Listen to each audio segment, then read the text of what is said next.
तुमने ही I think ये comedy word का इजाद तुमने ही किया या इससे पहले था? मतलब मैं मतलब कई लोग करते थे सर्किट में, एज इन 3-4 लोग थे, बट अभी मतलब वो कुछ हर किसी का टेक अलग था। अच्छा। हाँ, मतलब जैसे कुछ लोग हास्य कविता करते थे। हाँ। तो हास्य कविता वो चलती आ रही है, बहुत हाँ, पुरानी बहुत प्रथा पहले अपनी से है ना। हाँ। मतलब कवि सम्मेलन के जो मंच है उन पे तो बहुत पुराना, हाँ, बहुत अच्छे से सबने चलते हमने आ रहे वही हैं, देखा। बहुत बेहतरीन लोग हुए हमारे देश में। होली पे चलता गया, यही तो चलता है हमारे। हाँ। अरे और याद है आपको रामलीला वगैरह पे आते थे कवि सम्मेलन, हाँ, भाई और क्या मेरा- मजा मानते थे हाँ। वो लोग। तो मेरा बस टेक ये था कि मेरे को पोइट्री फनी नहीं करनी है। अच्छा। हाँ, मुझे था कि मतलब मेरा ऐसा मानना है सर हाँ। कि आप जैसे आप हैं, है ना। हाँ। आपके दिन में 24 घंटे, हमारे मेरे दिन में भी 24 घंटे, हाँ, आप हाँ। दिन में महसूस भी करते हैं, हाँ। है ना। लेटेस्ट से आपके दिन में एक अच्छा मोमेंट आता होगा जब शायद आप अपने महबूब को देख के आपको प्यार आए उस पर, है ना, या फिर आप अपने बच्चों को देख के प्यार आए, है ना, या फिर माँ बाप को देख के प्यार आता है, कुछ महसूस करते हैं, दोस्तों को देख के, है ना, थोड़ी कुछ फील होता है। और साइमल्टेनियसली आपको कुछ ऐसे लम्हे भी मिलते हैं जहाँ पे आपको लगता है भाई सिर्फ बकैती करनी है ना, कि मेरे को सिर्फ हंसना है अभी, मेरे को मतलब इसमें कुछ। तो मेरे को लगा कि यार इंसान दोनों चीजें रोजमर्रा की जिंदगी में महसूस करता है, तो अगर मैं दोनों एक मंच पे दे दूं तो मतलब मुझे ऐसा लगा कि बहुत डिलाइटफुल होगा। सही कह रहे हो। एज अ व्यूअर मैंने ये सोचा। हाँ। और तब तक मेरे को क्रिएशन का आइडिया नहीं था कि ये क्रिएट कैसे होगा। अच्छा। हाँ, मतलब मुझे बस ऐसा लगा कि मैं ये देखना चाहता हूँ, हाँ। क्योंकि मैं दोनों की ऑडियंस हूँ। मतलब मैं कॉमेडी की भी emotions, ऑडियंस, हाँ समतल तो होते नहीं है ना एग्जैक्टली। कभी तो भी। फिर हाँ। मैंने कोशिश की कि मैं कॉमेडी और पोइट्री अगर दोनों एक साथ कर दूं स्टेज पे, तो फिर और मैं करने लगा धीरे धीरे, तो eventually you figure out a वे।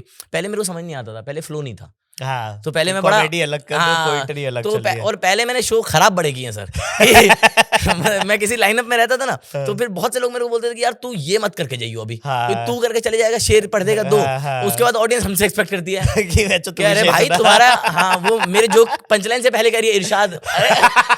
मैं क्या करूं भाई, मेरे को नहीं आता, ठीक है। और ऑपोजिट होता था कि जब मैं पोएट्स में पढ़ रहा हूं तो वो कह रहे हैं कि हाँ कि यार देखिए, और वो बहुत ही ऐसा होता कि गहन सोच के साथ आए हैं कि आप देखिए अदब की महफिल है, ये जो ये बारीकी के ख्याल रखे इस चीज का ना, इस महफिल का एक जो है वो मतलब इसका एक, इसकी एक शान है जो आप, माफी चाहूंगा कहते हो लेकिन आप खराब कर रहे हैं। मुझे बहुत बोला, अपना घर ले जाओ जो भी तुम लाए हो वापस बताना। ये सब तो मेरे को बहुत बोला। तो देन मेरे को धीरे धीरे समझ में आया कि इसको how to make it smooth, so that कि ऑडियंस को तो नहीं खला कभी। मेरे को ऑडियंस से कभी ऐसा नहीं आया कि अरे यार तूने ये क्यों सुना दिया, क्योंकि ऑडियंस बहुत प्यारी होती है, वो तो ओपन है, ऑडियंस तो हाँ वो सुनने आई है कि तू भाई तू मेरे वक्त के साथ इंसाफ कर दे बस। उससे ऊपर किसी ऑडियंस की कोई डिमांड नहीं है। सही बात है, जस्टिफाई कर दियो, गाना कर, कुछ कर तू भाई, बस मेरे को 60 मिनट निकलने के बाद ऐसा ना लगे कि भाई ये क्यों आया था मैं यहाँ पे, तेरे साथ क्यों मैंने ये इन्वेस्टमेंट कर दी 1 घंटे की। तो मुझे समझ में आया ऑडियंस का वो नहीं है, बट मेरे पार्ट पे as a performer I can make it better, so that कि हर कोई इसका हिस्सा बन सके, किसी को ऐसा फील ना हो कि अरे यार ये फोर्सफुल लग रहा है, कि मतलब ये है ना कि फील कराने के लिए इसने एक शेर बोल दिया for the sake of it, yes, और हंसाने के लिए 2 जोक मार दिए। तो वो धीरे धीरे मेरे को फिर ये फॉर्मेट मिला and I am very happy that फिर कॉमेडी आप ही ने मतलब एग्जैक्टली मुझे लगता है आप ही ने शुरू किया ये। हाँ फिर मतलब हम वो शुरू हुआ वहां से, और फिर जब टीवी शो किया तो फिर वहां से तो सर इतना प्यार मिला इसको। उसमें तो आपका गेम ही मतलब मुझे लगता है वहीं से आपका लेवल अप हुआ है। उससे पहले मतलब हल्का फुल्का सर्किट में नाम होगा, उससे पहले ऐसा होता था कि वही कि जो वर्ड ऑफ माउथ से काम मिल गया। हाँ, बट वीडियो डाले हुए थे जबकि आपने शायद, है ना, उससे पहले 1-2 वीडियो दूरदर्शन का शो भी किया था शायद आपने। हाँ, तो वो मेरा पहला शो था सर, है ना। हाँ, टीवी शो मेरा पहला टीवी शो था जिंदगी का। किसने, गजेंद्र सर ने शायद, हाँ गजी सर थे उसमें, उनका ही था ना दूरदर्शन पे। तो मैं वो इंडिया का पहला पोइट्री रियलिटी टीवी शो था, मतलब पोइट्री का शो बना नहीं है कोई भी। तो वो डीडी किसान पे आया था, डीडी नेशनल्स पे आया था, और तो उसका जीते थे आप? नहीं, मैं रनर्स अप था उसका। अच्छा, हाँ जी। जीता कौन था? जीत अमन भाई, अमनदीप भाई हैं, बहुत बढ़िया, बहुत प्यारे, बहुत प्यारे शायरी करते हैं, और तो वो जीते थे और मैं रनर्स अप था उसका। हाँ, तो वो शो मेरा ऐसा था सर जिंदगी का, जिससे मतलब show as in general experience, जिससे आपको समझ में आता कि अच्छा आपकी art is more than a performance.